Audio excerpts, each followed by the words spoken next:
Aha! Yes, man! Sana all!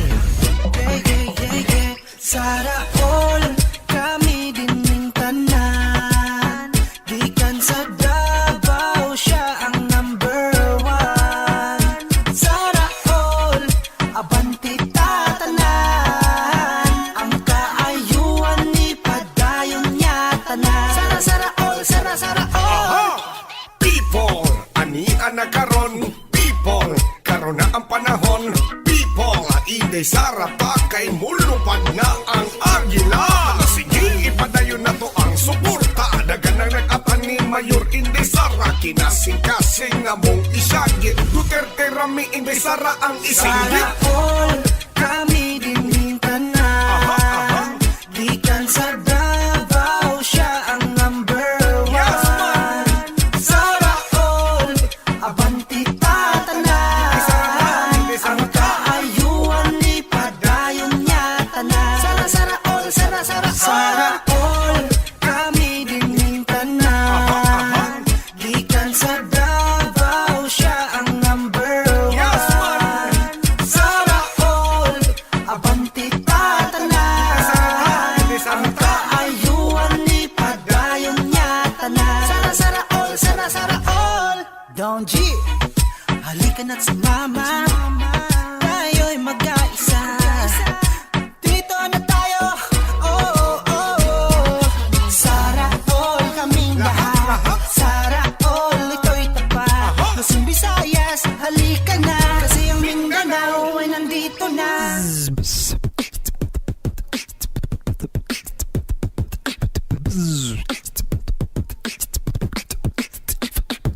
Luzon, Visayas, Mindanao. Pangalan niya ating isigaw. Pag-ibig ang mangingibabaw. Simula pa lang noon talagang Duterte na kami hanggang ngayon. Duterte, Carlo, pangalan mo sinisigaw ng Pilipino. Sa iyong pagtakbo kami nakasuporta. Sara all ang lahat para masaya. Sara all. Nandito na ang agila. Lilipad na magkaisa. Sana all kami din ng tanan. Gikan sa Davao, siya ang number one. Sana all abanti tatanan. Ang kaayuan ni padayon niya tanan. Sana all kami din ng tanan. Gikan sa Davao, siya ang number one. Sana all abanti tatanan. Ang kaayuan ni padayon niya tanan. Sana all.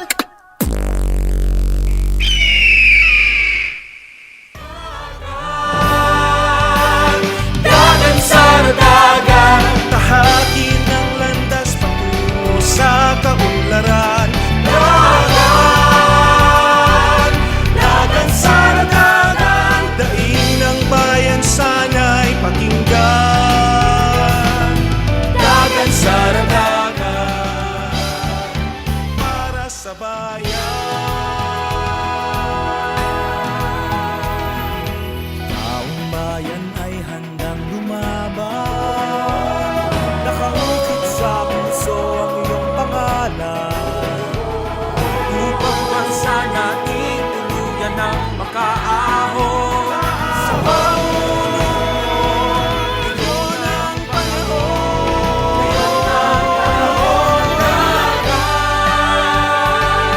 Dagan sa dagan, tahakin ang landas patungo sa kaunlaran. Dagan sa dagan, daing ng bayan sana'y pakinggan. Dagan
kalikasan ang nadarama. May bagong sigla tayong nakikita. Mapagaspas sa hangin, dala-dala rin ng alon.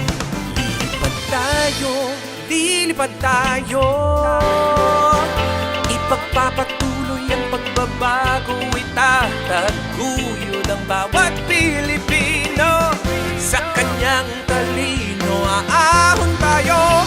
Lilipad na ang agila, magtatanggol, magmamahal sa ating bansa. Lilipad na ang agila, at bagong araw at pag-asa kanyang dala. Sa kanyang mga pakpak, kasama tayo sa paglipad. Sa taglay niyang lakas, hindi tayo matitibag. Sa kanyang puso ay titibay tayo. Tataas, lilipad tayo. Dapat pantay-pantay ang lahat. Walang kasarian, edad o relihiyon. Walang mahirap, walang mayaman. Ang kailangan ng bansa, pagkakaisa ng bayan, disiplinadong mamamayan, tuloy-tuloy na kaunlaran. Tunay, love you! Huwag ka mag-alala, number 1 kita! Siya'y isang simpleng tao, aking napatunayan. Mapagpakumbaba sa madla at maging sa kaibigan. Siya ay idolo ng marami, matanda at kabataan. Idolo ng inyong lingkod at tunay kong hinahangaan. At ngayong nakita ko na ang tunay na agila, sa buong Pilipinas siya'y aking ipapakilala. Eto na, Inday Sara, here she comes. Duterte! Eto na, Inday Sara, here she comes. Duterte! Di tayo pababayaan, bayan ay aalagaan. Eto na, Inday Sara, here she comes. Duterte! Eto na, Inday Sara, here she comes. Eto na, Inday Sara, here she comes. Duterte! Di tayo pababayaan, bayan ay aalagaan. Eto na, Inday Sara, here she comes. Duterte! Assalamualaikum warahmatullahi wabarakatuh sa mga kapatid nating Muslim. Mayang buntag at magandang umaga po sa inyong lahat. Welcome dito sa Sara All For You at Happy Friday sa ngalan ni Mayor Sara Duterte. Ako pong yung lingkod, Tech Ocampo, live mula rito sa Davao City.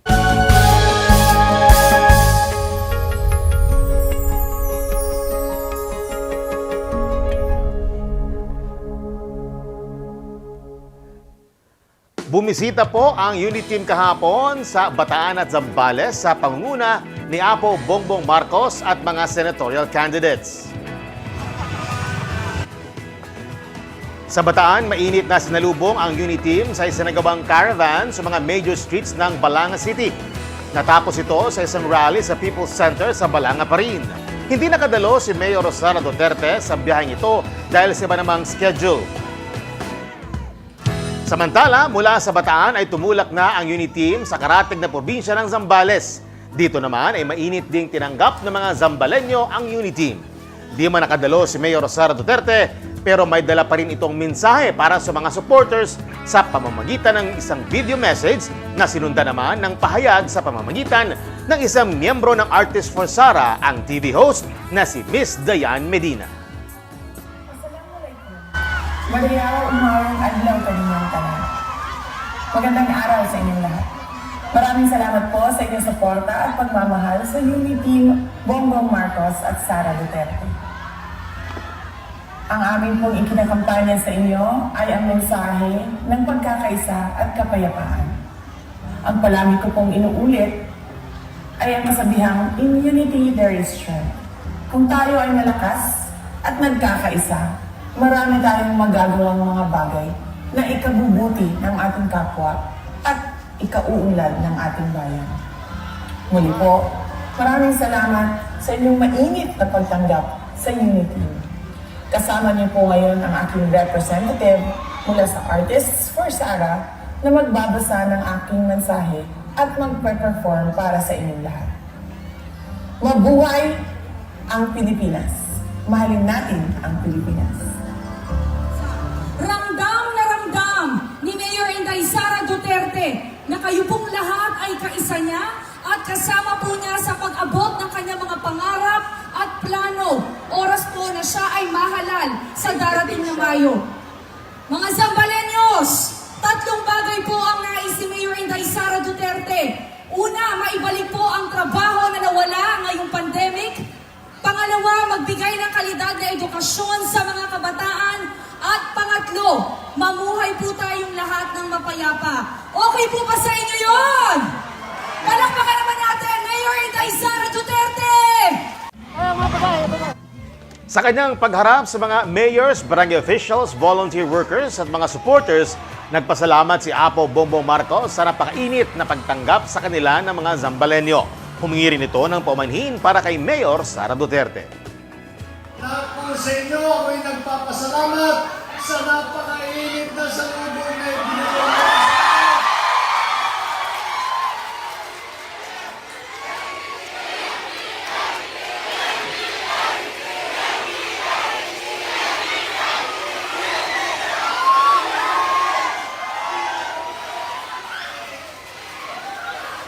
Sabi ko, umiinit na ang panahon. Akala ko dahil panahon na. Hindi pala. Dahil mainit ang salubong ng Davao Zambales ko. Nagpapasalamat po ang unit team sa inyo. At kaya humihingi lang po ng paumanhin ang ating Vice President dahil alam niyo po na kami po ay marami pong kailangan puntahan. Kahit kuminsan naghihiwalay kami at siya'y napupunta sa ibang lugar. Ako naman ang napunta rito sa Zambales. At teka, mapatiin ko na yung mga kanaimbang gamanin. Kami na po! Patuloy po nating antabayanan ang mga susunod pang kaganapan ng Unity Team dito lamang sa Mayor Sara Duterte Facebook page at Inday Sara Duterte YouTube channel. Magbabalik pa po ang Sara All For You. Ang turo ng aking mga magulang sa aking pagtatrabaho, dapat pantay-pantay ang lahat. Walang kasarian, edad o relihiyon. Walang mahirap, walang mayaman. Ang kailangan natin, trabaho, edukasyon, mapayapang pamumuhay. Ang kailangan ng bansa, pagkakaisa ng bayan, disiplinadong mamamayan, tuloy-tuloy na kaunlaran. Ako si Inday Sara Duterte. Matibay ang puso na maglilingkod para sa mga Pilipino, para sa Pilipinas. Mahalin natin ang Pilipinas. Ba't ka sumali dyan? Panlalaki yan. Yan talaga yung mga naririnig ko that time eh. Ako po ay galing sa mahirap na pamilya. Tuloy pa rin ang buhay, lumalaban pa rin ako. Kaya nga ang ginawa ko, talagang nagsumikap ako sa lahat ng paraan na pwedeng mabuhay kami. Fulfilling. Kasi parang dugot pawis po yung pinagdaanan namin during training. Lahat ng mga leader ng LGBT mag-meeting kasi mayroon daw ibigay na programa ang gobyerno tulad ng mga livelihood. The world will be a better place if objective po yung kagandahan. Ang kagandahan sa akin, it's for everybody. Maganda ako dahil nakasurvive ako sa hirap ng buhay ko noon. Ako si Inday AJ, sasagitin ka sa anumang panganib. Ako si Inday Masoy, kakampi mo sa hamon ng buhay. Ako po si Inday Darwin, hahasain ang inyong isip tungo sa magandang buhay. Inday will always love you.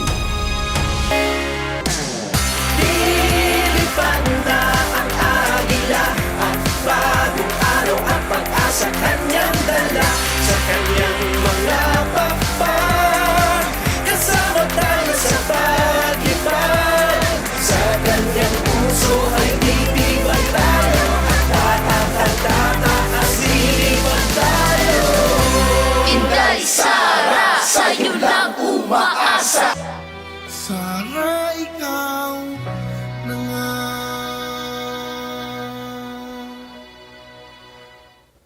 Dahil sa pandemya ay inilunsad ng Davao City LGU ang isang proyekto upang matustusan ang mga pangangailangan ng mga estudyante sa lungsod. Tunghayan natin kung paano nakatulong sa kanila ang programang Eskwela Davao na inisyatibo pa rin ni Mayor Sara Duterte. Panoorin po natin. Nabuo natin itong Eskwela Davao as a part of our COVID-19 response dito sa Davao City. So nung nakita natin na nawalan ng trabaho yung mga magulang, nakita natin na kailangan yung intervention natin nakatutok din doon sa pag-aaral ng mga learners natin.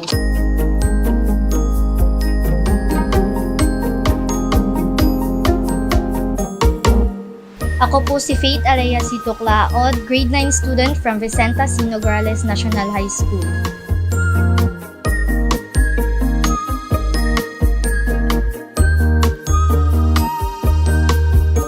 name is Mark Jan Katipay Andal.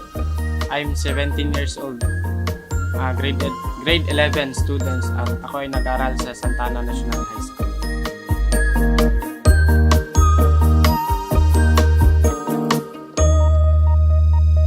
So, ilan ang natulungan ng project na ito? Mayor, we're so happy that with the 53 million budget that we had, we were able to accommodate around 23,405 students. Ano ang nakita mo na tulong or if magandang epekto ng Eskwela Davao sa buhay ng ating mga learners and their family? Two things, Mayor, ang nakita kong isa sa mga pinaka-importanting mga sabihin natin values, no, na naging impact sa buhay ng ating mga beneficiaries. Number one is the sense of hope. Na sa panahon ng pandemya, kahit na alam natin ang kanilang mga parents ay naapektuhan, nang dahil sa gobyerno, hindi man 100% perfect na na-address natin ang kanilang pangangailangan, ngunit naramdaman nila na panahon sa pandemya, hindi sila naiwan. Merong pamahalaan na tumutok at tumingin sa kanilang pangangailangan. Malaking tulong po ito sa akin dahil nakakabili po ako ng mga gamit namin sa eskwela gaya ng papel, ballpen at notebooks po. Katulong ito dahil sa pambili ko ng papel, yellow pad, tsaka ballpen po.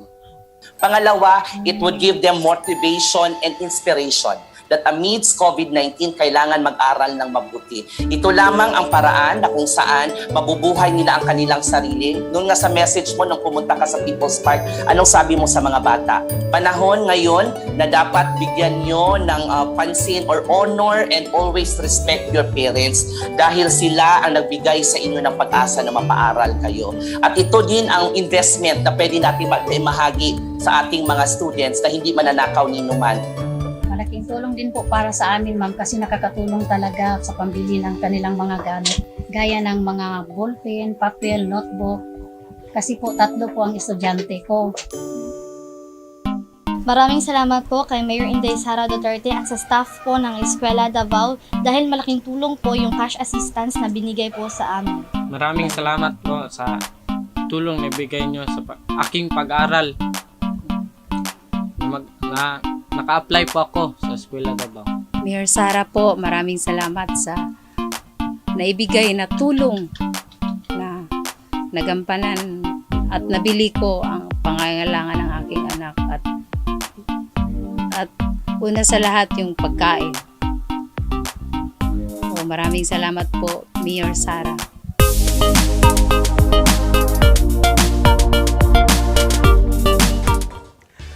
Bilang tugon sa Republic Act 10121, itinayo ang Davao City Disaster Risk Reduction and Management Office noong 2015 na naglalayong matiyak ang kaligtasan ng mga Davaoenyo sa panahon ng mga sakuna at kalamidad. Pero hindi umano tulad ng ibang CDRRMO ang itinayo sa Davao City, ito ay dahil sa pamumuno ni Mayor Sara Duterte. Alamin natin ang kaibahan sa special report ng Ituloy ang Pagbabago Movement o IPM.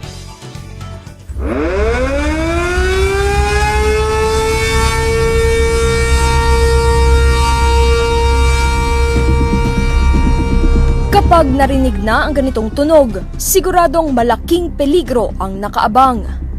Kinakailangan ang agad na paglikas ng mga residente upang hindi na humantong na baka sila ay maituring na pasyente. Sunog, lindol o baha, walang sakunang madaling respondihan. Ngunit ang mga personahe ng Davao City Disaster Risk Reduction and Management Office ay laging handa upang maging kasangga ng mga mamamayan.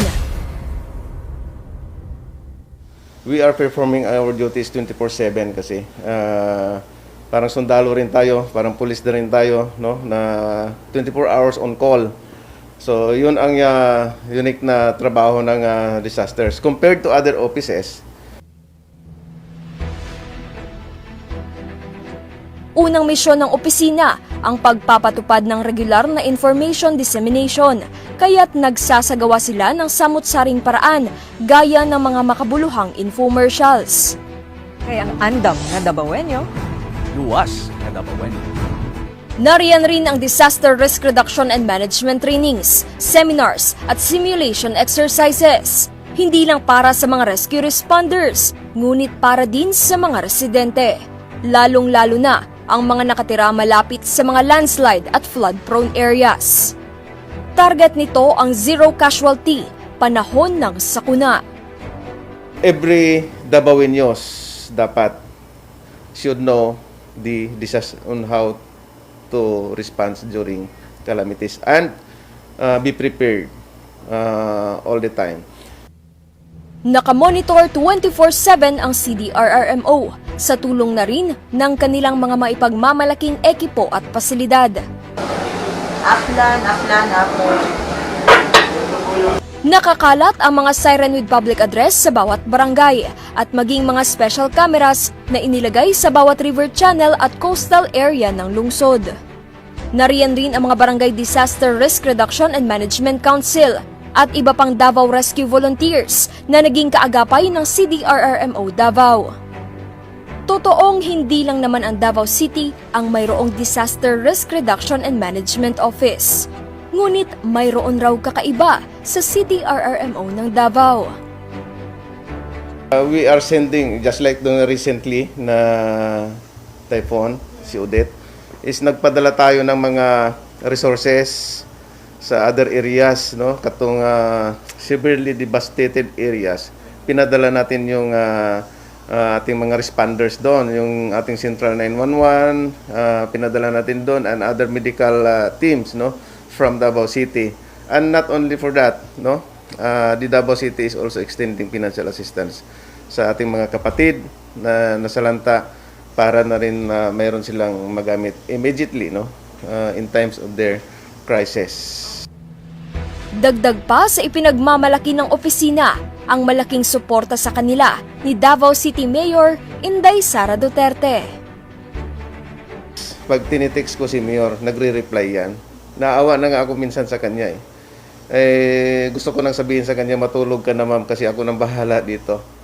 Pero si Mayor is hands-on, no? He's very she's very hands-on in managing, especially ito sa in times of calamities. Doon mo makita na talaga siya sa welfare, no? Welfare ng tao. Hindi niya gustong mapabayaan sila. Kuyog kitang tanan, malikayan nato ang mga peligro nga dala niining mga kalamidad ug katalagman. Kaya nga andam na Davaoeño, luwas nga Davaoeño. Sa panahon ng sakuna at kalamidad, tunay na kahanga-hanga ang ginagawa ng CDRRMO para sa mga mamamayan. Maasahan naman po yung mga rescuer dito sa Davao City po dahil mabilis silang umaksyon tsaka mag-responde, kaya saludo po ko sa kanila. Walang sinumang makapagsasabi kung kailan tatama ang kalamidad sa isang lugar, kung kaya ang prioridad ni Mayor Inday Sara na maging laging handa ang kanyang syudad sa pamamagitan ng kompleto at modernong kagamitan at mga well-trained na personahe.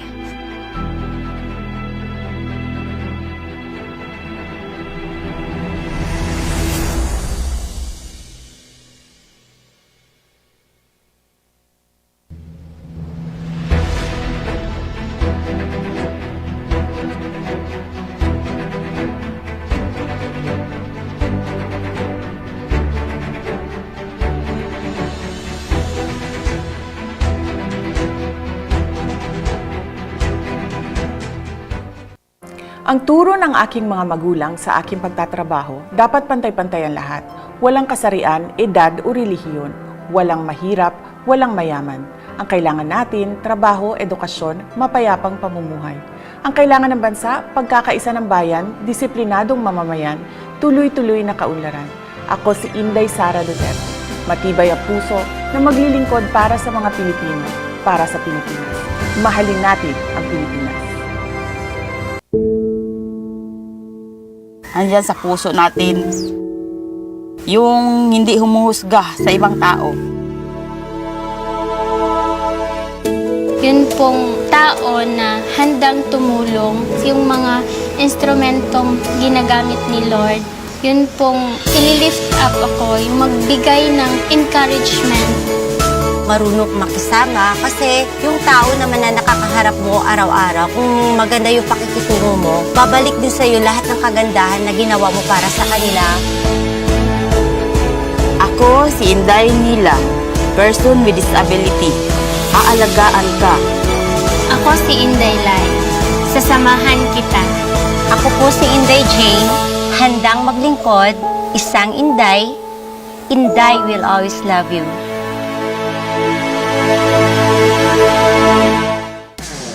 Lilipad na ang agila at bagong araw ang pag-asa kanyang dala sa kanyang mga pakpak.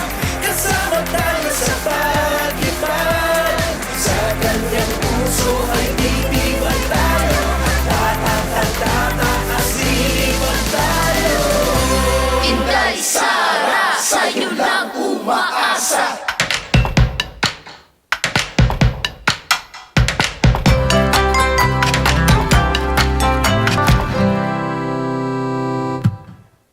Bago po tayo magbasa ng messages mula sa ating viewers, shoutout muna sa mga grupong sumusuporta kay Mayor Sara Duterte, kay Apo Bongbong Marcos at sa Uniteam.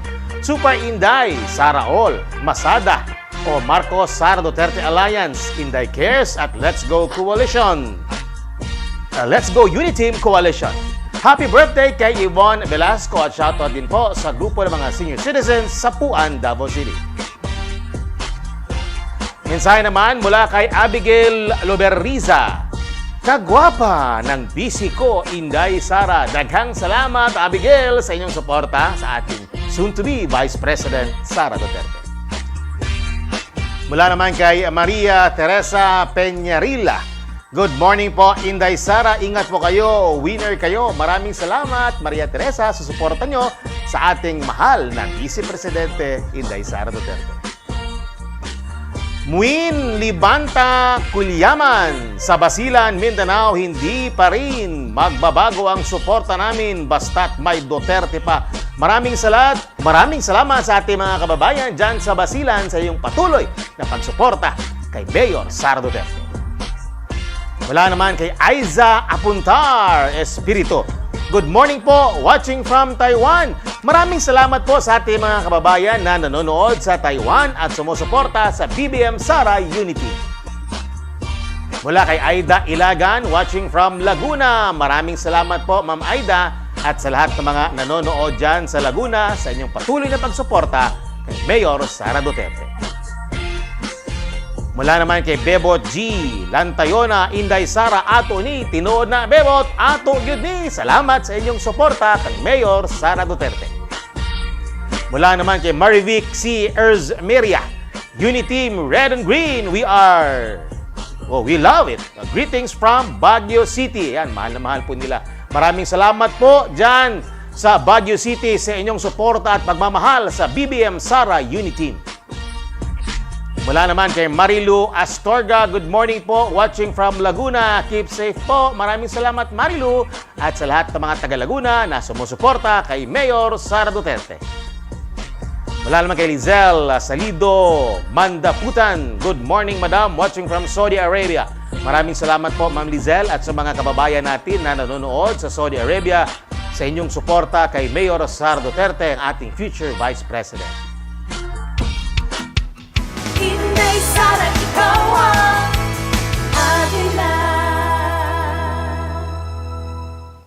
Patuloy pa rin ang suporta ng mga Artists for Sara mula sa iba't ibang sektor ng sining para kay Mayor Sara Duterte. Tunghayan natin ngayon ang mga mensahe ni Ray Ukat, isang graphic artist, at ni Big Mac Andaya, isang celebrity basketball player. Dito lamang sa Artists for Sara.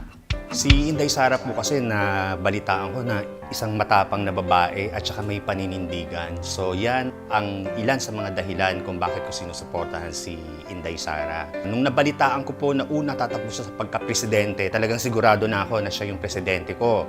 Pero nung nagbago ang mga pangyayari at tumakbo siyang bilang vice-presidente, suportado ko pa rin siya. Lalo na nung nalaman ko na magiging BBM Sara ang tandem. Lalo kong gustong ibigay ang suporta para kay Inday Sara dahil naniniwala ako na para maging successful na presidente si BBM, kailangan niya ng isang Inday Sara. Siyempre maraming nababalitaan na sinisiraan si Inday, na mayroon daw siyang ulterior motive kung bakit niya gustong maging vice. Pero hindi ako naniniwala doon dahil sa palagay ko, naniniwala ako na para maging successful na president si BBM, kailangan niya ang isang Inday Sara sa tabi niya. 100% sinusuporta ko si Mayor Sara Duterte because he is the female version of President Digong Duterte. Nakita ko sa kanya lahat ng qualities ni President Digong. Yung tapang, yung vindication, yung sinceridad, yung pagmamahal sa bayan. I've been to Davao many times and personally, I've been with them and nakita ko talaga na sobrang mahal nila yung tao, mahal nila yung trabaho nila na magsilbi sa bayan. And sigurado ako he's a true definition of leader. Walang ibang madidikta sa kanya. I think even his father, she is his own leader na kaya niyang mag-decide by herself. Kahit ano pang challenges, ano pang problema na dumating sa bansa natin, sigurado ako na she will decide to the best of the welfare of many na mga Pinoy. Lalo ngayon na nasa pandemic tayo. I know na nasimulan ni President Duterte, mapagpapatuloy niya and magiging mas better pa ang Pilipinas going forward with her leadership as the next Vice President of the Philippines. Ako po si Direk Niel de Mesa ng Artists for Sara. Kung ikaw ay isang Pilipino na tunay na sumusuporta kay Mayor Inday Sara Duterte at sa tambalang BBM Sara, hinahayag mo ito sa iyong social media accounts o nagsishare ng mga posts tungkol sa Uniteam. At syempre, ikaw ay isang malikhaing alagad ng sining. Maaring ikaw ay isang musiko, aktor, mga awit, kompositor, taga-teatro, mananayaw, designer, graphic artist, live performer, filmmaker, manunulat, DJ, o di kaya ay nasa larangan ng multimedia at creative arts. Maaari mo nang sabihin ikaw ay isang artist for Sara. Isa sa adhikain ni Mayor Inday Sara ang pagkakapantay-pantay ng lahat ng mga Pilipino. Walang mayaman, walang mahirap, walang kasarian, walang relihiyon.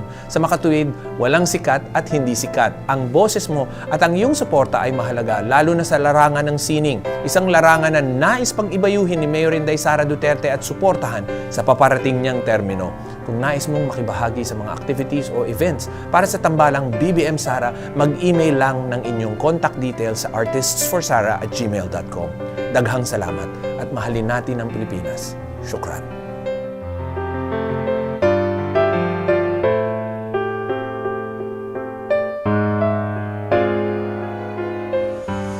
Assalamualaikum, madayaw ug maayong adlaw kaninyong tanan. Maraming salamat sa mga kasapi ng Artists for Sara para sa inyong suporta sa aking mithiin na maging pangalawang pangulo ng ating bansa. Nakakataba ito ng puso at dagdag inspirasyon at lakas ng loob para sa akin. Sama-sama po tayong isulong ang isang mapayapa at maunlad na pamumuhay para sa bawat Pilipino. Mahalin natin ang Pilipinas.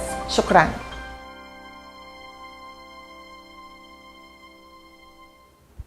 Bago po tayo magpaalam, shoutout po muna sa mga grupong patuloy ang suporta kay Mayor Sara Duterte, Apo Bongbong Marcos at sa buong Uniteam. Let's go Uniteam Coalition! Kislap o kay Inday Sara lilipad ang Pilipinas, Isip Pilipinas o Inday Sara ikalawang Pangulo ng Pilipinas, Isda Inday Sara Duterte ako, Sara tayo at iba't ibang BBM Sara Uniteam chapters sa buong mundo. At dyan po nagtatapos ang Sara All For You ngayong araw. Thank God It's Friday o TGIF. Maraming salamat sa inyong patuloy na pagsubaybay sa ating programa. Patuloy tayong mag-ingat laban sa COVID-19, hindi lang para sa ating sarili, kundi para rin sa ating mga mahal sa buhay. Kaya always wear your face mask, observe social distancing at magpabakuna o booster shot po tayong lahat. At sa ngalan ni Mayor Sara Duterte, ako po ang inyong lingkod, puso at serbisyo, Teco Campo. At ito po ang Sara All For You. Happy week!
Sara Zimmerman Duterte is a Filipino politician and lawyer. She is popularly known in the Philippines as Inday Sara. The nickname Inday means beloved in the Visayan language. In her baptism records, her name is Sara Vicenta, in honor of her grandfather, Vicente. She is the second child of Rodrigo Roa Duterte, the 16th President of the Republic of the Philippines, and Elizabeth Zimmerman Duterte, a former flight attendant and teacher. Sara is the first ever elected woman and the youngest vice mayor and mayor of Davao City. Her life is profoundly backdropped by her family's long history in politics and public service. Her socio-political acumen and leadership skills have been sharpened by the Duterte family's tradition of working in the government and serving the people. Sara's grandfather, lawyer Vicente Tete Gonzales Duterte, was governor of the then undivided Davao Province from 1959 to 1965. For 3 years, starting 1965, he served as a Secretary of General Services of former President Ferdinand Marcos. Before this, he served as acting mayor of Cebu's municipality of Danao from 1946 to 1948. Sara's Lolo Tete was a man remembered by many for his humility and magnanimity. Her grandmother, Soledad Gonzales Roa, was an educator who established a foundation in Davao City that served indigenous people's children needing education. On the other hand, Sara's maternal ancestry provided her with an acute understanding of the heart of the working class. Her maternal grandfather, Godofredo Baldazo Zimmerman, was the son of George John Zimmerman, a German-American missionary, and Cristita Baldazo, who hailed from Hilongos, Leyte. Her lolo Godo worked his way up from crew to ship captain. Sara's grandmother, Purisima Puring Fortunado Abellana, was an exuberant popular vendor in Davao City's Bangkerohan and Manila's Baclaran markets. Puring's roots are traced back to Tuburan, Cebu, and is said to be a putative descendant of Hari Tupas, the son-in-law of Hari Humabon. Before politics, Sara had a brief stint as a court attorney in the Supreme Court of the Philippines in 2006. She then served as vice mayor from 2007 to 2010 and was elected mayor in 2010 in what is now known as the biggest landslide election victory in the history of Davao. Although a newcomer in 2007, Sara demonstrated transformational leadership skills among the members of the City Council. Her colleague, the veteran legislator Pilar Braga, described her as a firm, principled, tactful negotiator, pacifier, and fearless administrator. One of the landmark legislation passed when she was vice mayor was the Watershed Code of Davao. It aims to protect, conserve, and manage the watershed areas of the city. Her landmark project while serving vice mayor was Inday Para sa Barangay, a whole-of-government approach to service every year in each of the 182 barangays of the city. It is now called the Caravan of Government Services when she moved to the city mayor's office. During her term as mayor, the timeless Davao Life is Here brand was created. It propelled Davao City's image as a desired market and destination for investment and tourism events, including the meetings, incentives, conference, exhibitions market. As a neophyte mayor in 2010, she easily gained the trust of Region 11 economic pillars. Then President Benigno Simeon Aquino Jr. appointed her as chairperson of the Regional Development Council. The RDC under her leadership made notable accomplishments that propelled the region. She was also selected as a NEDA Board Regional Development Committee Mindanao Area Committee chairperson.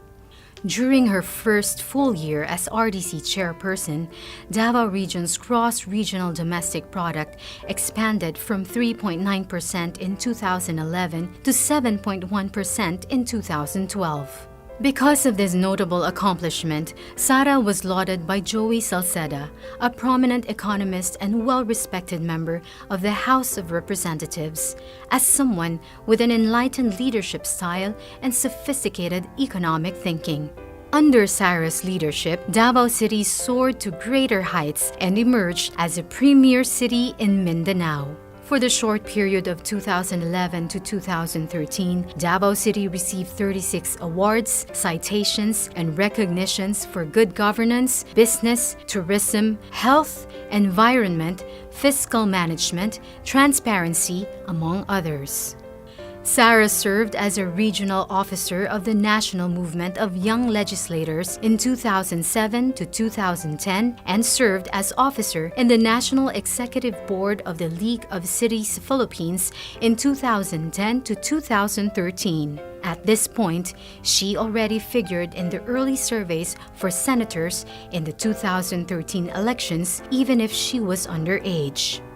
In 2013, Sara took a respite from politics, devoting her time as one of the partner lawyers of Carpio and Duterte lawyers. She passed the pre-judicature program of the Philippine Judicial Academy in preparation for her plans to join the judiciary. Her desire to continue serving the public led her to be involved in a non-government organization, and in 2014, she was elected to the Board of Governors of the Philippine Red Cross. On the side, she worked on various product endorsements and as a segment host for a local morning news show on GMA Network. Her hosting job gave her the opportunity to volunteer, deliver relief, and report firsthand on the damage and the needs of the Boholanos during the 2013 earthquake. In 2016, Sara re-entered local politics and ran for mayor. She and her mother Elizabeth, who was in between cancer treatments, embarked on a national bus caravan called Biyaheng Duterte to help campaign for President Duterte. They were joined by some members of the family and Sara's friends and classmates from high school. Fresh from the success of the bus campaign, the centerpiece of her mayoral comeback was called Biyaheng Duterte, a political agenda guided by 30 projects for 10 priority sectors: education, health, poverty alleviation, infrastructure development, solid waste management and environment, agriculture, investment and tourism, traffic and transportation management, disaster risk reduction and management, and peace and order. As a believer of continuity, Sara's 2019 mayoral re-election bid was anchored on the 2016 platform, but this time called Biyaheng Duterte, the second trip. Sara relentlessly pursued peace and progress in her administration. As a result, she was able to lift Davao City to a stellar national status with 117 awards, citations, and recognitions from March 2017 to December 2021. Davao City is included on the 2021 Top 10 Richest Cities of the Philippines of the Commission on Audit. And in the same year, Davao City was ranked the 4th most competitive, highly urbanized city by the Department of Trade and Industry. At the end of calendar year 2022, Davao City is expected to be debt-free. At the start of 2016, when she returned as mayor, Davao City's loan balance was in the amount of 1.3 billion pesos out of all loans contracted by the city during the years 2000, between 2005 and 2010, and in 2015. Loan repayments have been consistently provided for in the budget. For the year 2022, the amount of 46.7 million pesos has been made available for the final repayment, making Davao City debt-free. During her terms as mayor between 2016 and 2022, she played supporting roles to the Regional Development Council and the Regional Peace and Order Council. Sara accepted the challenge of the appointment as chairperson of both the Metropolitan Davao Coordinating Committee under the RDC and the Task Force Tuganay of the RPOC. Both committees are trailblazing peace and development initiatives in Region 11. The Metro Davao Committee lists as an accomplishment the House of Representatives and Senate approval of the creation of Metropolitan Davao Development Authority. Sara has been recognized both here and abroad for the work that she has done as local chief executive.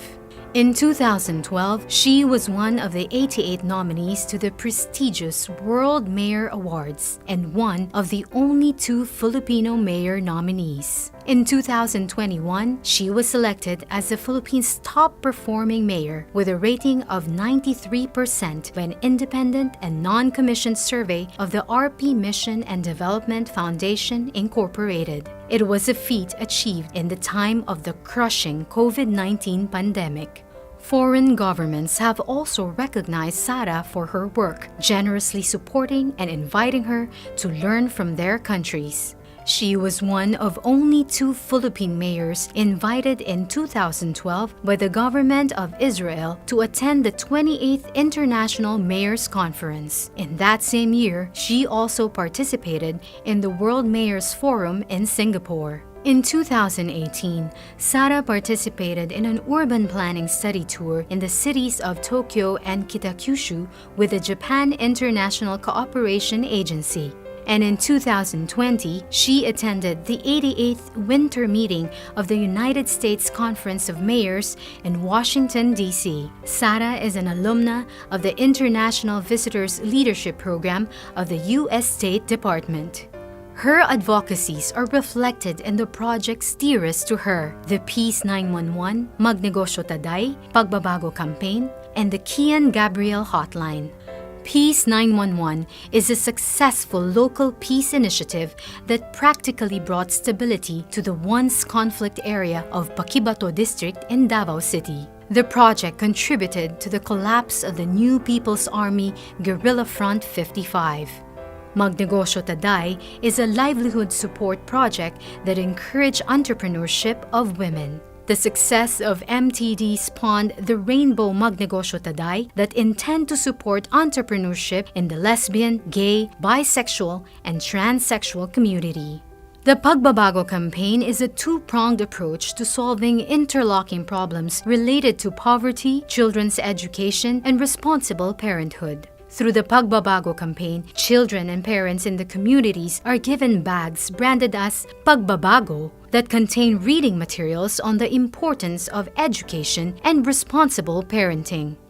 Sara personally delivers these bags to children and parents. She uses her voice and influence to steer families into the right path out of poverty. The Kian Gabriel Hotline was created to allow anonymous reporting of child neglect and abuse that paved the way to rescue children in distress. The hotline was created in memory of 2 children in Davao City who died because of abuse. Since its operationalization in October 2016 and as of January 2022, no child has died at the hands of abusers in the city. In 2018, Sara led the creation of Hugpong ng Pagbabago, a region-wide political party aimed at creating a strong, peaceful, and developed region that can become a symbol of hope for our country's progress. Just like in 2016, she also went around the country in 2019, but this time on her favorite big bike, a 900cc Yamaha XSR, she fondly named Ella to help campaign for senator candidates. In November 2021, Sara took her oath as a member of the Lakas Christian Muslim Democrats National Party. Sara is currently the chairperson of both the HNP and Lakas CMD. Sara is an adopted member of the Philippine Military Academy Maharlika Class of 1984 and the Philippine National Police Academy Tagapagkalinga Class of 1991. She is a member of the Philippine Coast Guard Auxiliary and the Armed Forces of the Philippines Army Reserve Command. She holds the rank of Colonel and is currently the Assistant Brigade Commander of the 2202nd Ready Reserve Combined Arms Brigade, Philippine Army. She has received several medals, ribbons, badges, and citations for her work in Davao in support of the Armed Forces of the Philippines. She also received a presidential award from former President Benigno Simeon Aquino Jr. and the Philippine Commission for the Urban Poor in December 2011. And in August 2021, Sara was celebrated by Asia Pacific Luminaire Awards as someone who has contributed to the creation of a brighter future. Sara is a Bachelor of Science in Respiratory Therapy graduate from the San Pedro College in Davao City. She received her Juris Doctor degree from the San Sebastian College Recoletos in the city of Manila. She was presented as one of the 30 most outstanding St. Augustine awardees of San Sebastian in January 2014 and was granted by the San Sebastian College of Law the Distinguished Alumna Award for Public Service in February 2020. She also received the Distinguished Woman of Service Award from the San Beda College Alumni Association in February 2011. Sara spent 4 years of law school at the San Beda and her final year in San Sebastian. Sara is a graduate in 2011 of the twin program of the Armed Forces of the Philippines Command and General Staff College, General Staff Course, and the Development Academy of the Philippines, Master of Public Management. Sara is blessed as an adopted member of the Ate tribe of Davao City in 2013. She was given the name Bio Simulun. She is also an adopted daughter of the province of Camarines Sur and the city of Tangub, and in 2019, she was blessed as an adopted daughter of the province of Abras Tingyan tribe, given the name Dulimaman, which was inspired from the courageous heroine in the tribe's epic Wadagan Ken Dulimaman. Sara was once involved in an infamous punching incident of a court sheriff in 2011. She has twice publicly apologized for what happened and was suspended by the Department of the Interior and Local Government and reprimanded through an administrative case. Looking back, she describes the sad incident as a turning point in her life as a politician, a constant reminder not to embarrass the mandate given to me by the people. She now considers herself the best person to talk about peace because she was once a national face of rage. Meanwhile, Sara has a collection of photos of herself with facades and altars of numerous Catholic churches taken during her travels all around the country. She is keenly interested in the architecture and history of Catholic churches, believing that each reflect the faith of the people and the uniqueness of the towns where these churches are built. She is married to fellow lawyer Manassas Reyes Carpio, and they have 3 children named Shark, Stingray, and Stonefish. Inday Sara is undoubtedly no magician, but the strength of her heart to lift everyone and soar high, fight, and win makes her second to none.